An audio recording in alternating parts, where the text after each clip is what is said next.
कुत्र्याची कशी काय कोणती जात असू शकते? अहो, जनावरांना तरी जाती जातीत पाडू नका. आज ज्या पडळकरांना आत्तापर्यंत फक्त जातीवर राजकारण केलं, स्वतःच्या जातीचं नाव घेऊन मी त्या जातीचा एकमेव नेता असे पुढे आले.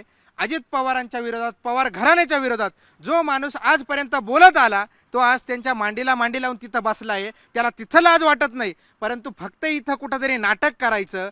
तुम्ही एकच लक्षात ठेवा, तुम्ही ज्या वेळेस जातीचं नाव घेऊन बोलता त्यावेळेस तुम्ही एकटे पुढे असतात, पण ज्यावेळेस छत्रपती बोलतात त्यांच्या मागे न दिसणारे हे 18 पगड जातीचे, 18 पगड समाजाचे 12 बलुतेदार हे सर्व मावळे त्यांच्या पाठीशी खंबीरपणे उभे आहेत. आत्तापर्यंत झालेल्या प्रत्येक आंदोलनामध्ये आपण बघितलं असेल.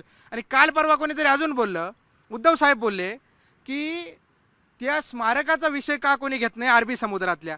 अहो, तुम्हाला विसर पडला का? ज्या वेळेस तुम्ही घरात बसले होते ना त्यावेळेस छत्रपती संभाजीराजे त्यांचे सगळे मावळे घेऊन तिथे अरबी समुद्रासाठी आंदोलन करायला उभे होते. त्यावेळेस तुम्ही का आला नाही? आज जर या कुत्र्याचा विषय घेतलाय ना, हे कुत्रं जर खाली गेलं नाही ना गडापासनं, तर मग पुन्हा एकदा मावळे काय असता हे तुम्हाला आम्ही दाखवून द्यायला शाबूत आहोत.